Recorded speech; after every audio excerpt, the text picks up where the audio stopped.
Hello candidates, I am going to dictate you a passage from Kailash Chandra magazine. So please get ready for the dictation. The dictation will start after 15 seconds.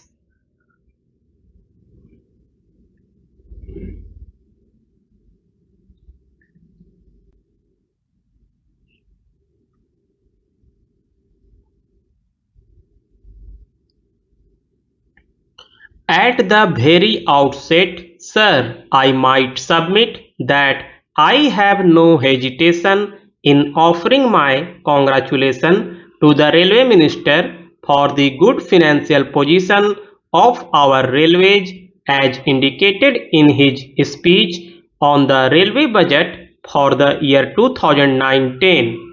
There has also been a fall, as speakers have mentioned before, in railway goods traffic and in income from passenger traffic.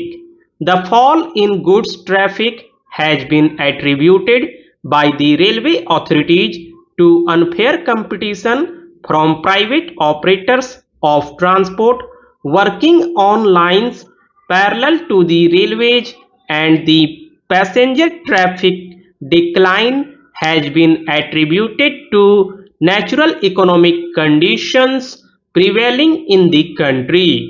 In regard to the fall in goods traffic, I agree that it is the concern of the railways to ensure that the income should not fall, but it should be seen that they do nothing so that the private operators of transport who do a national service would go out of existence.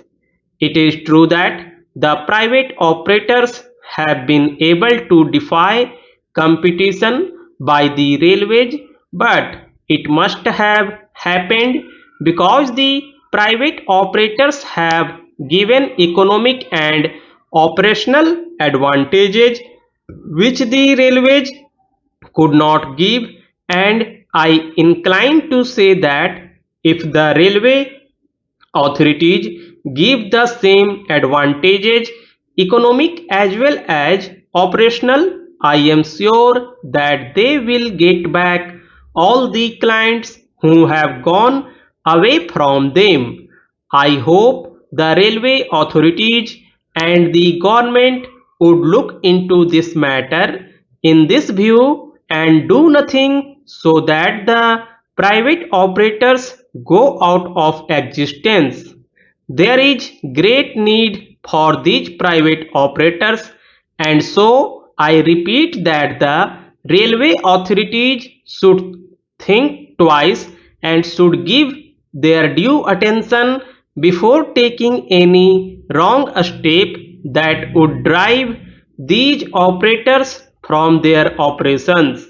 The fall in passenger traffic, I hope, is a temporary feature, and I hope also that it will be alright when we recover from the conditions which we passed through last year.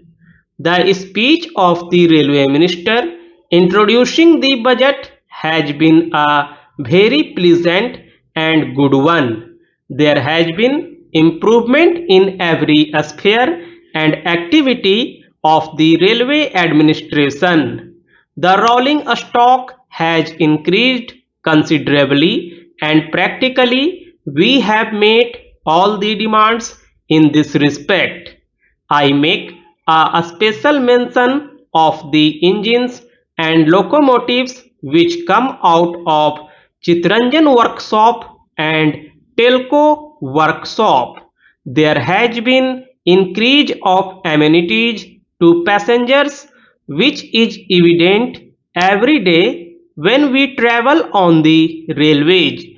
The welfare of railway officers working in the railway administration has been considerable, and all our thanks are due to the railway administration for this care of their officers.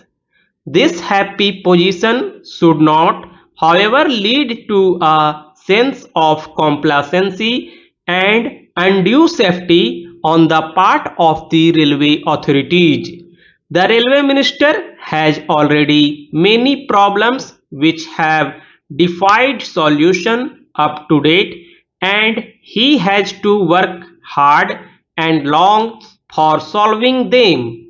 I would only refer to overcrowding in trains, failure of trains to travel in scheduled time, increase in accidents, ticketless travelling, insanitary condition of rest houses for lower class passengers, and poor quality of food.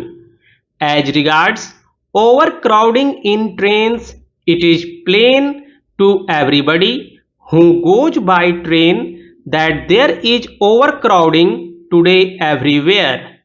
This is especially noticed in suburban trains.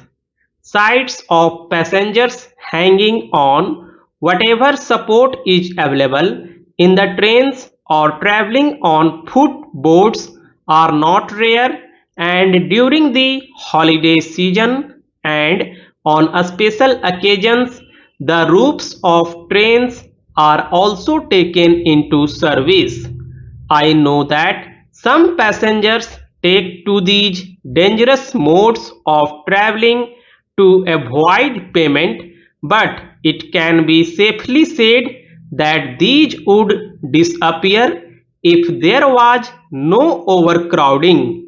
I referred to amenities to passengers provided by the railway administration, but they do lose their value when we see the travelers being huddled together in conditions which are more fit for animals than human beings.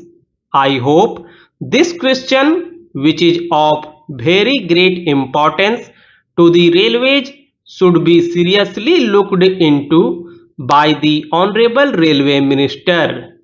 The failure of trains in reaching at the scheduled time is a matter which has been more than once before the House and elsewhere, and when the railway minister tried to explain the situation, there were peals of laughter which showed that the minister had not satisfied us.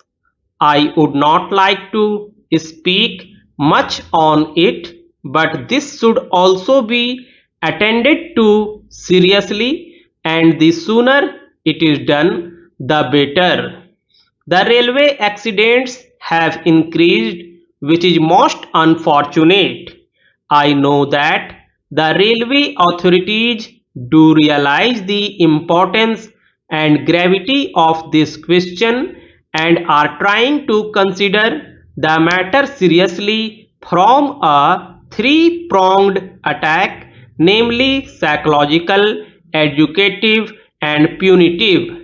If punitive measures are required, I feel that such measures should be taken severely and effectively. Any light-hearted punitive measures will not help. At the same time, I feel that something is lacking in the railway organization.